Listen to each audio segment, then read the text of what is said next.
People who frequently transmigrate into redemption romances all know how it goes. The devoted male lead will do anything to pull the female lead out of the abyss. Even if it costs him everything, he'll still simp for her relentlessly, no matter how ungrateful she is or how much she looks down on him. He'll keep giving without expecting anything in return, even if she falls in love with someone else and cheats on him. He's supposed to stay where he is and wait for her to come back. Who could put up with that? So, I transmigrated into a novel, and became the male lead of a redemption romance. Rain poured from the sky. The female lead was drenched from head to toe, looking miserable and utterly broken.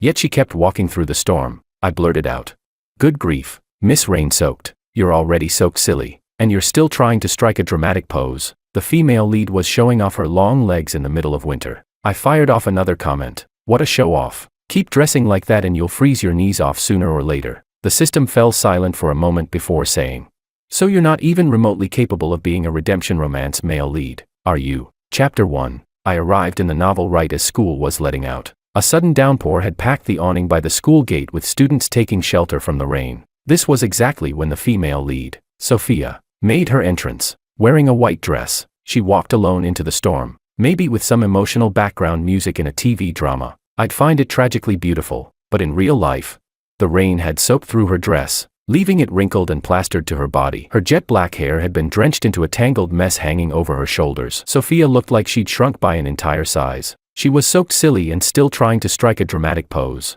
like a long-haired cat that had been tossed into a bathtub. The thought made me laugh out loud. My mouth moved faster than my brain. Well, Miss Rain-Soaked, you're already soaked stupid, and you're still standing there posing." After I said that, Sophia seemed to glance in my direction from afar. Chapter 2. The system practically had a meltdown. "Boss, you're the male lead of a redemption romance. Your role is the redemption romance male lead. The correct thing for a redemption romance male lead to do is grab an umbrella, rush into the rain, and say," the system's electronic voice suddenly dropped into a low, dangerously seductive tone, "Sophia, where do you live? I'm heading that way anyway. Let me walk you home." I scoffed. "What kind of nonsense is that? My house and hers are on opposite ends of the city. How's that on the way?" The system snapped back. "The earth is round. Roads connect everywhere. Why can't it be on the way?" I replied coldly. "Oh, if a zombie apocalypse happened, no zombie would dare eat your brain. Do you know why?" the system asked. "Why?" I answered. "Because you're love-brained." "What kind of simp system are you?" The system fell silent. Then it urged me to hurry up and order a cute, aesthetic umbrella. That way, when it rained again, I could have another romantic encounter with the female lead. Reluctantly, I opened a shopping app and browsed through several umbrella stores. Then my eyes suddenly lit up. I found an umbrella. Its entire canopy was golden, and on the tip was a miniature imperial crown like the ones ancient emperors wore. Now that was the kind of umbrella a majestic eagle of a man like me deserved. The umbrella of my dreams. Ordered immediately. Chapter 3. After the brief weekend, Monday arrived once again. I could barely keep my eyes open. Like a zombie dragging itself through life, I hauled my exhausted body to the bus stop and waited for the bus. Suddenly, the system let out a goose-like shriek. "Ah, the female lead is here." I turned my head and, sure enough, Sophia was strolling toward the bus stop at an unhurried pace. The system immediately started coaching me. "When she gets here, just say you forgot your bus card and ask if she can pay your fare." Absent-mindedly chewing on a steamed bun, I replied. "A bus card can only pay for one person at a time. That's common sense." The system paused. "Oh," then it quickly added, "It's fine. The protagonists in school romances always carry coins with them." I was speechless. These days, unless someone goes out of their way to exchange cash at a bank, who even carries coins around? That was ridiculous. Sure enough, after getting in line ahead of me, Sophia turned around and opened her palm. Inside were 4 coins. "You can use these for the bus fare." But the next second, beep, student card. The scanner chimed. I waved my student card with a smile. "No need. Student cards get a discount." Then I added, "You should get one too. It's pretty convenient." As far as I knew, Sophia's family wasn't well off either. Sophia stood there blankly for several seconds. Only when the driver reminded her not to block the aisle did she finally move farther into the bus. Meanwhile, the system was practically screaming, "Are you made of wood? Can't you be even a little romantic?" After several days together, I had already gotten used to the system's constant yelling. After all, my emotional stability was on the level of a capybara. On the bus, Sophia took the window seat, while I sat beside her. The system, clearly well versed in every school romance cliché, spoke up again. "When the driver suddenly brakes later, lean toward the female lead with the momentum and smoothly pull her into your arms. Unfortunately for the system, the driver spent the entire trip driving smoothly and efficiently, giving it absolutely no opportunity to work with. The system spoke as if it were disappointed beyond words. Do you really have to stand that straight? Can't you bend a little and head over to the female lead's side? I declared with absolute conviction. My grandpa always said this, your sexuality can bend if it wants to, but your backbone never should. The system fell silent for a moment before finally saying, your grandpa sounds like quite the character. Chapter 4. Sophia and I were in the same class, and she happened to sit diagonally across from me. She looked even sleepier than I was. The moment class started, she propped up her head and fell asleep. Never listened in class, never did her homework, still ranked first in the entire grade every single time. Damn it. Now I was even more annoyed. I studied so hard I practically wore my textbooks out just to stay somewhere around the middle of the class rankings. The system seemed to sense my mood and immediately warned me. Hey, the male lead in a redemption story is allowed to have a secret crush. He's not allowed to plan an assassination. Just then, Francis, the wealthy rich kid villain, dressed in a tailored suit and polished leather shoes, his hair slicked back to perfection, walked over. Lifting his chin slightly, he said, hey, if you're free this weekend, come to my birthday party. After speaking, he placed an invitation on both my desk and Sophia's. The system quietly added from the sidelines. This is Francis, the villain. His entire purpose is to speed up the development of your relationship with the female lead. At the birthday party, he'll start causing trouble. After that, he'll keep targeting and humiliating you. But don't worry, the female lead will always stand by your side. I twitched at the corner of my mouth. Sophia and I peacefully ignored each other for an entire week. It wasn't until the weekend that we met again at Francis's birthday party. The party was being held at a 5-star hotel. During dinner, the students from No. 1 high school had a private banquet room to themselves. The giant rotating table was packed with expensive dishes that had absolutely no business appearing at a gathering of high school students. Everyone chatted about school gossip while eating. As for me, I focused entirely on stuffing my face. After eating my fill, I found myself feeling less annoyed by Sophia too. By the end of the meal, quite a few dishes were still barely touched. Today, Francis was wearing a 3-piece suit in that old money style. A luxury watch worth hundreds of thousands rested on his wrist. Despite his young age, the outfit didn't look out of place on him at all. If anything,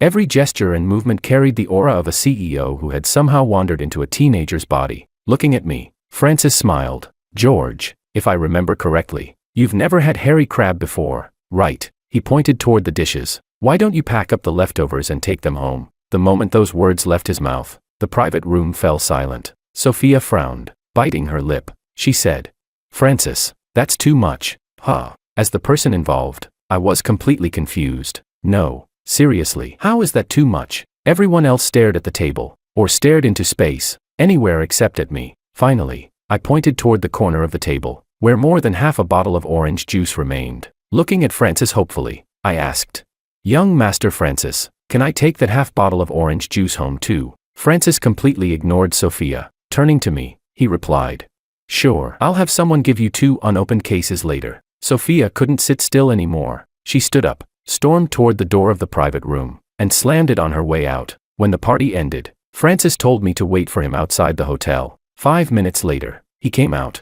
Behind him followed 2 hotel staff members. One was carrying 2 cases of orange juice. The other was carrying a large red lacquered food box. It had 4 stacked tiers and looked like something reserved exclusively for VIP guests. Francis said, take all of this home. If you ever want more food, just come find me. I was stunned. Guys, I'm just saying, I think I just met a living saint. Chapter 5. There was too much stuff for me to carry by myself, so Francis called his family's driver and had him drive me home. Since all the food and drinks were piled up in the back seat, I ended up sitting in the front passenger seat. The system, which had been silent the entire evening, finally couldn't hold it in anymore. So you're really not cut out to be the male lead of a redemption story? Huh. You are honestly the worst male lead I've ever had. What kind of male lead sees a giant pork knuckle and goes to town on it without a second thought? How did the plot derail this badly the moment it got to you? Using my thoughts, I replied weakly. Didn't you say Francis was the big villain who was supposed to make my life difficult? How come he never did anything? The system fell silent for a moment. Then it said, has it ever occurred to you that maybe he already did? I looked confused. You mean his way of making my life difficult was letting me take home hairy crabs, giving me orange juice and food, and then having his driver take me home? The system had no response. I sighed emotionally. He's actually a pretty nice guy. The system's inner thoughts, my native language is speechlessness. Apparently, I'd annoyed it enough. it went right back to playing dead. With nobody to talk to, I pulled out my phone and started scrolling through moments. The very first thing I saw was a link Sophia had shared. She wrote, "Poverty is a valuable asset on the road to personal growth. The love of money never ends well. A person may be poor but should never lose ambition. A good man belongs to the world, and a little hunger helps keep the mind clear." Well, damn, she was practically subtweeting me at this point. So naturally, I fired back. Under the first post, "Poverty is a valuable asset on the road to personal growth," I commented, "Really? I don't buy it." Under the second, "The love of money never ends well," I commented, "So, how does it end?" Under the third, "A person may be poor but should never lose ambition. A good man belongs to the world, and a little hunger helps keep the mind clear," I commented, "Fun fact, people die if they don't eat. A man chasing distant dreams might just starve to death somewhere far from home." 1 minute later, Sophia blocked me. But come on, I couldn't exactly stop eating hairy crabs just to protect her pride. Chapter 6. We happened to arrive at my apartment complex soon afterward. The driver pulled up downstairs, and I unbuckled my seatbelt and got out. Ever since autumn arrived, the evening seemed to get dark especially quickly. By the time I stepped out of the car, the streetlights were already glowing brightly. 2 cases of orange juice sat on the seat beside the door I had opened. I rolled up my sleeves and was about to carry one of them out when I noticed snacks scattered all over the floor beneath the seat. Those had been part of the haul Francis told me to take home as well. I swung my backpack around to my chest, unzipped it, and started stuffing the snacks inside one by one.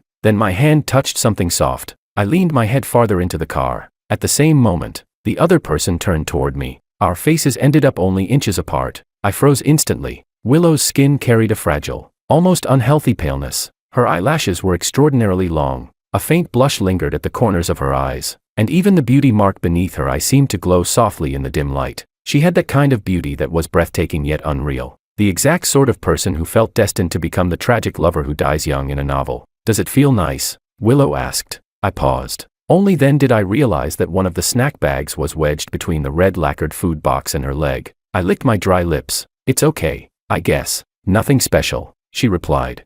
"Oh, then I suppose that must have been terribly disappointing for you." I waved a hand. "No big deal." Although Willow was sitting down, she had been leaning her head against one of the food boxes. The back seat was packed with stuff, and it was already dark outside. That was why neither the driver nor I had noticed her. The driver finally spoke up. "Miss, do you have somewhere you're trying to go?" Willow rubbed her face. A faint red mark from the pressure of the box was still visible on her cheek. "I'm going to the hospital." Honestly, that destination matched her sickly beautiful vibe perfectly. Still, weren't wealthy families in novels supposed to have private doctors who made house calls?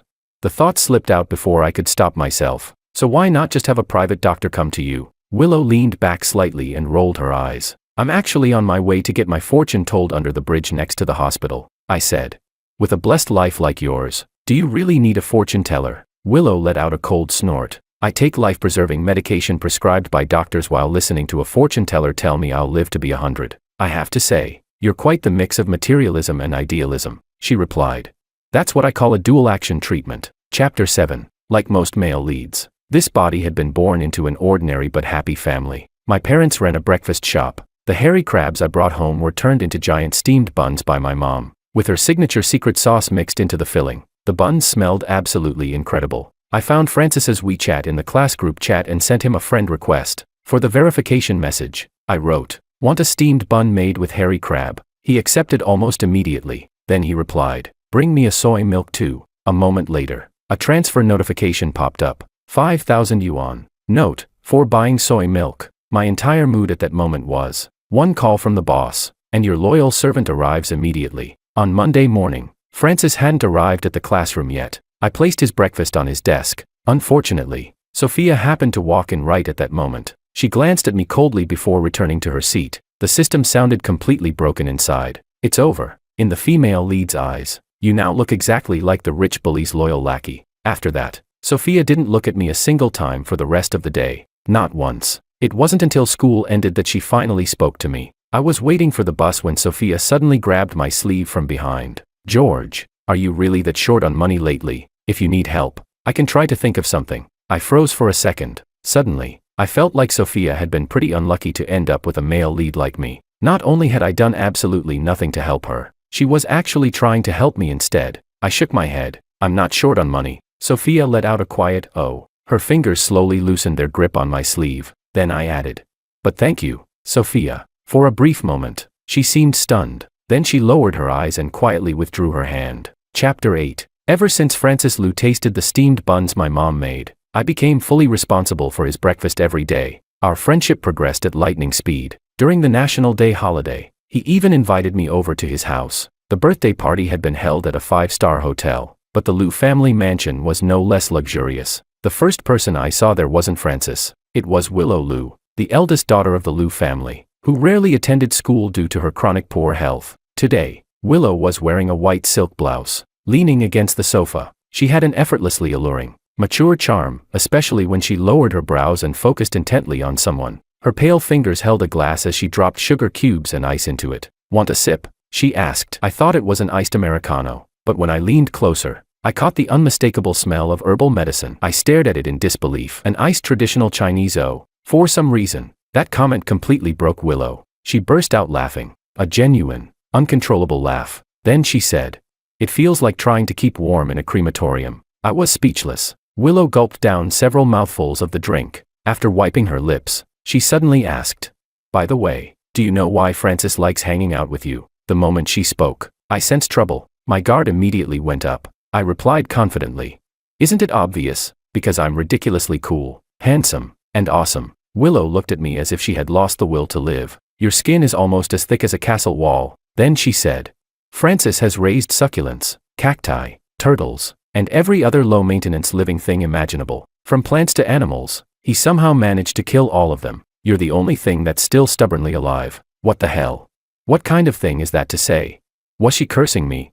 Willow's expression relaxed. She blinked at me and said, "So Francis is only pretending to play with you, but you can genuinely play with me." Then she added, "Besides, Francis recently had his allowance cut off, so he has to borrow money from me, which means I'm supporting him. He's supporting you. Therefore, by the transitive property, you're technically being supported by me too." I was speechless again. Willow was a very strange person. She somehow gave off the feeling of someone crawling through the darkness while enthusiastically leading a morning exercise routine at the same time. Chapter 9. Francis is still asleep. If you go wake him up now, you'll probably die a horrible death. The moment I heard that, I obediently sat down on the sofa next to Willow. "Why don't you ask why?" Willow looked at me curiously. I replied, "What's wrong with a rich young master having a little young master attitude?" Resting her chin on one hand, Willow leaned closer and said, "Francis got dumped by his crush yesterday. Don't you want to know the details?" Got it. A love-struck rich kid suffering from unrequited love. How had this suddenly turned into a teenage heartbreak novel? And why was Willow such a chatterbox? I forcefully changed the subject. "How about I teach you some games instead?" "Sure." 5 minutes later, the two of us were sitting in Francis's gaming room. The sound of eggy, echoed non-stop. Originally, I had planned to introduce her to a MOBA or a shooter. Instead, she wanted to play Eggy Party. The most ridiculous part was that her pink naked egg character had the username, Blossom Kindergarten Baby Lou. The corner of my mouth twitched. Then I created my own name, Prosperity Preschool Big Wong. Willow invited me into ranked mode. After 3 straight 8th place finishes, Willow came to a conclusion. "The problem is that we're wearing the wrong skins, and we should probably help each other more." We immediately queued again. In the next match, we were just about to reach the finish line. I grabbed Willow's little pink egg and charged forward. The result?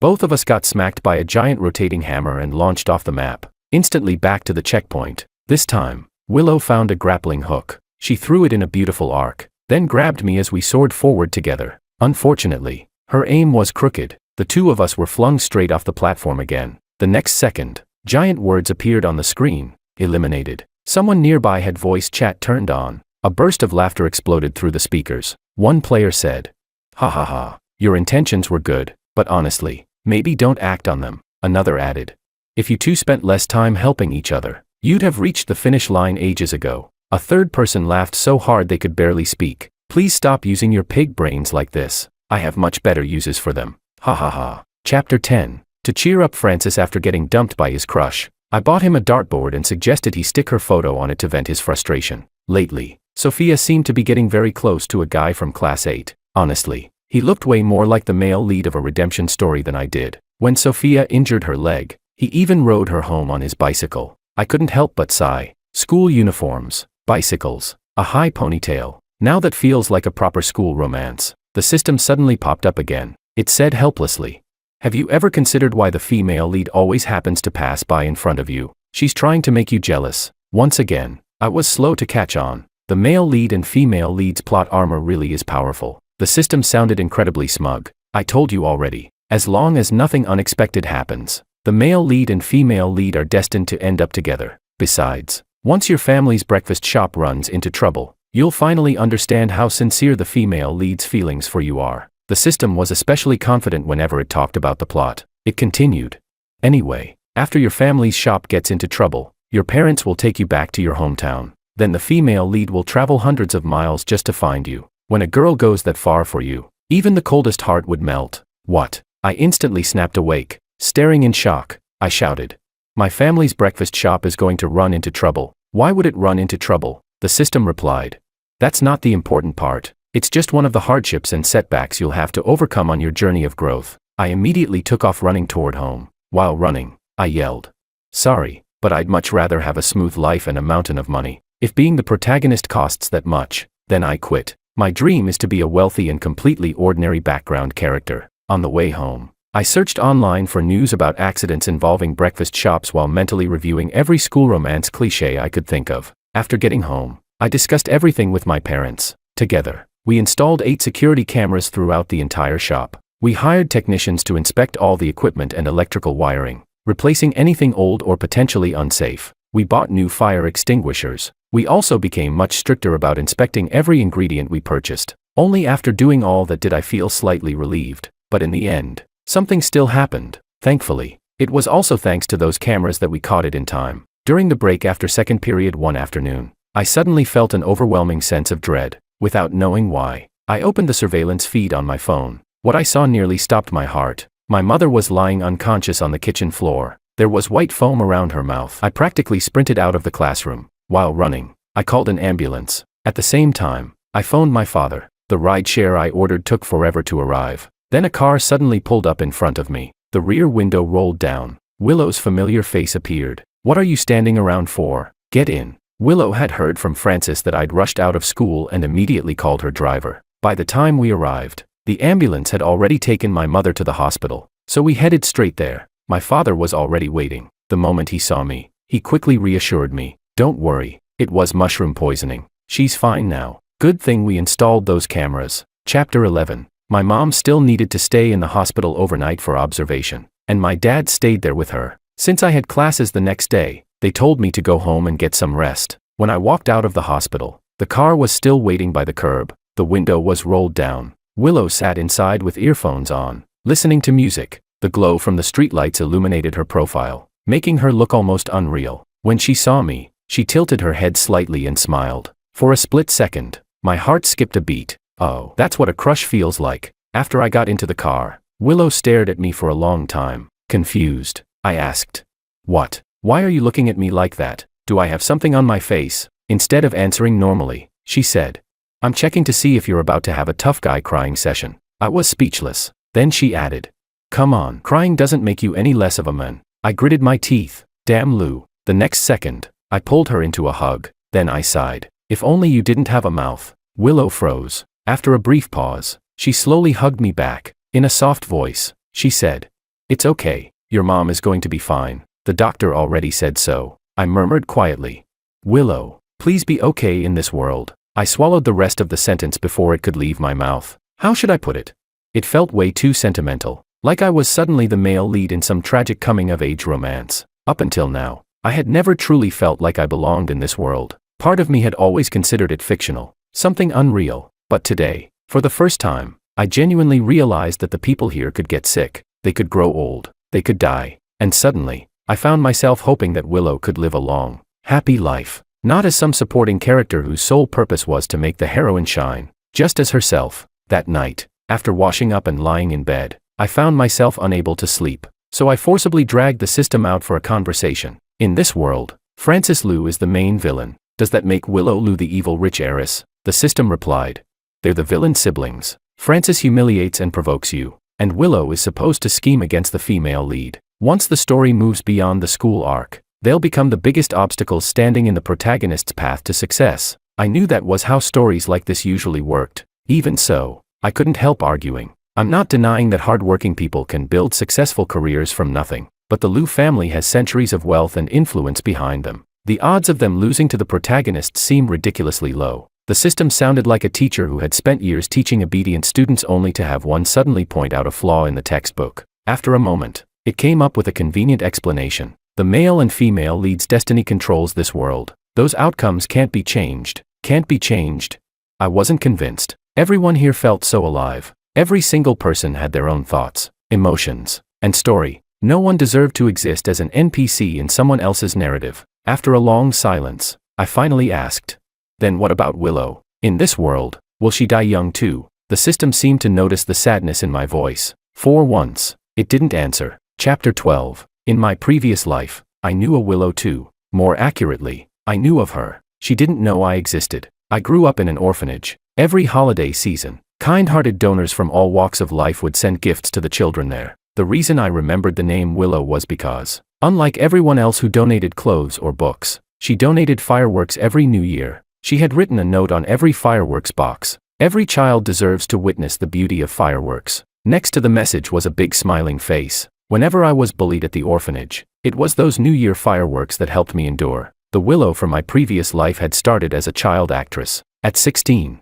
she joined a talent competition and debuted as a member of a girl group. She was beautiful. She was incredibly popular. On television, she was always smiling. During those years when I was barely hanging on, she became a source of strength I could lean on from afar. I thought she was happy. I thought she was living a wonderful life. But at 18 years old, she chose to leave the world herself. Only later did I learn the truth. Her adoptive parents had treated her as nothing more than a money-making tool. Whenever they were unhappy, they beat and abused her. Willow gave all of her kindness and warmth to everyone else, yet she forgot to save even a little of it for herself.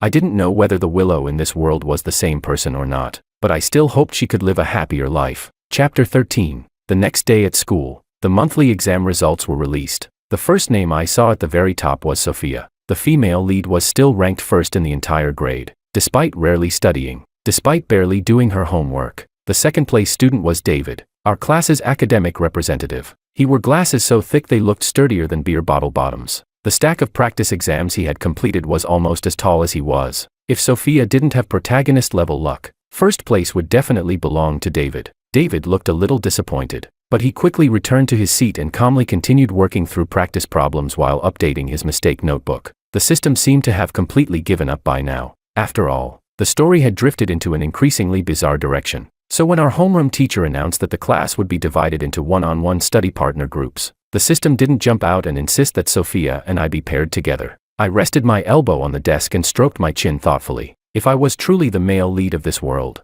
then my destiny should influence the world just as much as the female leads. Suddenly, I wanted to test something. Could the rules of this world actually be broken?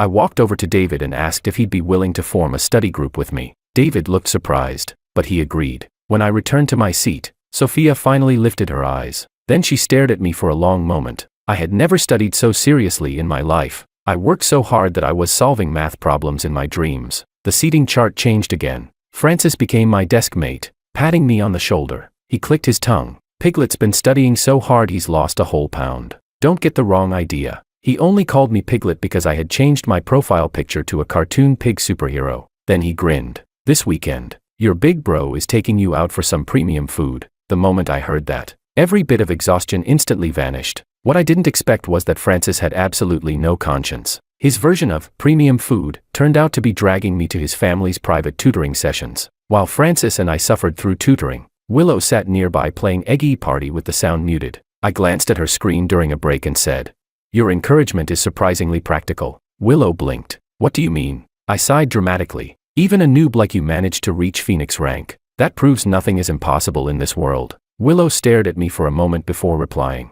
Wow, that was incredibly rude. Chapter 14. Francis couldn't stand how relaxed Willow looked all day, so he ordered her to help grade my homework. Even though Francis and Willow were twins, with Francis only being born 5 minutes earlier, Willow was still completely suppressed by her older brother's authority. According to the system, the reason the Liu siblings ultimately lost in the original story was because the Liu family collapsed from internal conflict. So lately, I had started trying to brainwash Willow. In my most sincere voice, I said, Willow, you're not going to fight Francis over the family inheritance and end up destroying each other, are you? I continued earnestly.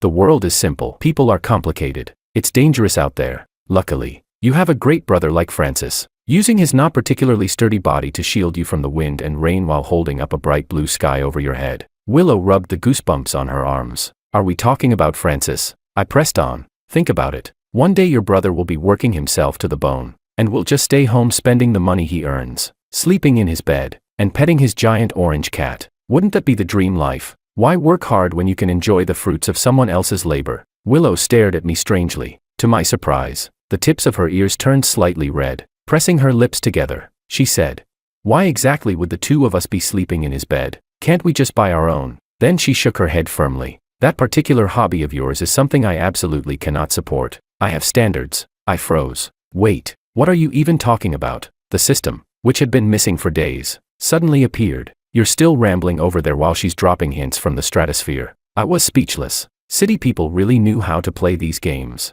Before I knew it, final exams arrived. By the time the results were released, winter break had already begun. The class group chat instantly exploded. Screenshots of report cards flew across the chat nonstop. I was awakened by a flood of notifications. David had sent me a long string of messages. I immediately spotted the important part. This time, David had beaten Sophia by half a point and successfully claimed first place. A smile spread across my face. I looked at David's score and Sophia's score over and over before finally checking my own. I had done exceptionally well too. For the first time, I ranked within the top 200 students in the grade, 150th place. After working so hard for so long, I could finally see a little bit of progress. I had been right. The male lead's luck could influence the people around him as well. Maybe the Willow of this world could have a happy ending too. Chapter 15. Since I had done well on the exams, my dad increased my allowance. To celebrate, I invited Francis and Willow to an amusement park. But halfway there, Francis suddenly remembered something important and rushed off on his own. That left only Willow and me staring awkwardly at each other. Just as our car was about to leave, a little boy suddenly came running over. With tears in his eyes, he grabbed my sleeve. Big brother, please save Sister Sophia." What happened? Willow and I immediately followed the child toward a nearby alley. Before we even reached it, we heard an angry man's voice. "Second place. I work my ass off to pay for your education, and you come home with second place. What distracted you? Did that woman contact you again?" As Willow and I rushed closer, we finally saw the scene clearly. Sophia was curled up against a wall, wearing a thin dress. Her face was covered in bruises. Blood stained the corner of her mouth. The exposed skin around her ankles was covered in belt marks. Each breath she took seemed painful, but the man still wasn't finished. Grabbing her by the hair, he slammed her head against the wall. As he did, he shouted, "You think staying silent will make me let this go? Just like your worthless mother, you filthy little brat. Just like her." A dull thud echoed through the alley. Willow and I sprinted forward. "Let her go." I kicked the man hard from behind. Caught completely off guard, he stumbled and crashed to the side. Willow reacted instantly. Working together with me, she grabbed a large woven basket she'd swiped from someone's doorway and slammed it over the man's head. "What the hell are you doing? She's my daughter. I can hit her and scold her whenever I want. Get lost. You'd better stay out of this. Or, aha." I kicked him squarely in the leg. A miserable scream followed immediately. I had already noticed something earlier. The man limped. I wasn't exactly a saint, so naturally, I targeted the weak spot. I quickly helped Sophia to her feet. Then I hoisted her onto my back, and Willow and I ran toward the street as fast as we could. Sophia's consciousness seemed to be fading. Blood trickled steadily down from a wound on her forehead. Fortunately, the driver had already pulled the car over nearby to pick us up. Only after we got inside did I finally breathe a sigh of relief. But when I looked back, the man wasn't chasing us at all. Chapter 16. Willow and I took Sophia to the hospital. After examining her, the doctor said that most of her injuries were superficial, though she did have a mild concussion. Ever since learning that this world was a redemption romance, I had already guessed what kind of past the female lead probably had, but seeing it with my own eyes was still shocking. Willow, who was usually talkative, suddenly became very quiet. I didn't know whether she was thinking about her former self. According to the system, Sophia's mother had abandoned her when she was very young and run away with another man. Her father had already been insecure because of his crippled leg. After his wife left, he became even more unstable and unpredictable. His control over Sophia grew increasingly strict. Whenever something upset him, he took it out on her. And this time, the reason he beat Sophia was simply because someone had beaten her by half a point and pushed her down to second place. The next day, when I arrived at the hospital, I was told that Sophia had already been discharged. However, She had left a letter with a nurse for me. It read, "Please forgive me for leaving without saying goodbye. I've decided to pursue a new life. For a long time, I fantasized about someone coming to save me, but this time, I want to save myself. My sensitivity comes from my insecurity. George, I've always envied you. If I were you, I could never interact with Francis as naturally and confidently as you do. The environment I grew up in shaped my awkward and contradictory personality. Sometimes I don't even know why I stand in the rain when it's pouring, or why I pretend not to care about things that matter deeply to me. But there is one thing I've always known clearly. I liked you. I remember the wind on the day I fell for you. I remember the shape of the clouds, and I remember the way you smiled. I once had a dream where we ended up together. In that dream, you failed the college entrance exam while I exceeded everyone's expectations. I secretly gave up a better opportunity and followed you to the same city. Dream you held me tightly in your arms, but when I woke up, I realized how unrealistic that dream was. If it were really you, you'd probably call me an idiot. So the person in that dream was you, and yet not you. Don't worry, George. My goal now is the law school at C University. If I achieve that dream, I'll do everything I can to help people who went through experiences like mine. I hope we meet again at the summit, and when we do, we'll both have become the best versions of ourselves. Wishing you all the best. After reading it, I couldn't help blurting out, "Wait a second. What does she mean I fail the college entrance exam while she overachieves? Where's the justice in that? Where's the law?" Jokes aside, I carefully folded the letter and placed it in my backpack. The truth was, this letter wasn't really written for me. It was written for the male lead she had imagined. On WeChat, I simply replied, "Your dream is a great one. Make sure you achieve it." Chapter 17. After the college entrance exam, Willow and I went out for barbecue. The two of us sat at a roadside stand, eating skewers. I was happily alternating between grilled meat and soda. Then Willow suddenly spoke up. Can I ask you something?" I answered without even looking up. "Shoot." I was completely focused on eating. She asked, "What do you think of my brother?" I replied immediately. "He's great, handsome, rich, genuine, loyal, and the best bro anyone could ask for." Willow casually handed me a few tissues. "Wipe the drool off your face." Then she continued, "So how would you feel about Francis becoming your future wife's brother?" I slapped my thigh excitedly. "That'd be even better. As long as I cling tightly to my brother-in-law's leg, I'll never have to worry about food or money again." Willow pressed her lips together. Her cheeks had turned bright red. Lowering her eyes, she quietly said, "Well, you already have a future wife now." For the first time, my non-stop eating finally came to a halt. I stared at her in shock. "Damn Lou, were you just confessing to me?" She nodded. "Yep. Glad you finally figured it out." I looked at her for a few seconds, then I gave a solemn nod. Outstanding. Chapter 18. One day, while helping me tidy up my things, Willow accidentally found the letter Sophia had written years ago. Since it had been tucked inside a book, the pages slipped out and scattered when it fell to the floor. While picking them up, Willow happened to read a few lines, and thus began several days of suffering. I'd ask, "What should we eat?" Willow would reply, "The shape of the clouds." I'd invite her to a movie. Willow would ask, "Or would you rather watch the way I smile?" I'd mention going hiking. Willow would immediately say, "Trying to meet at the summit, are we?" I was speechless. She just wouldn't let it go. So eventually, I gave up and called Francis instead. Francis and I ended up at a foot massage parlor. After finishing our massage, we were picking a movie to watch when my phone suddenly rang. It was Willow. The moment I answered, I could tell she sounded drunk. "Hello, police. My husband won't comfort me anymore. He doesn't love me." Sob, sob, sob. Since I couldn't see her, my imagination immediately got to work. I pictured Willow's stunning face flushed red from alcohol, staring straight at me with those beautiful eyes. It was embarrassingly effective. I quietly slipped away with my phone and hid in the restroom to talk to her. Half an hour later, Francis shouted from outside, "Keep your evil laughter down. I refuse to become a supporting character in whatever weird romance game you two are playing." In the end, Willow and I made up almost immediately. After all, she was far too good at using her beauty as a weapon. Well, those who know, know.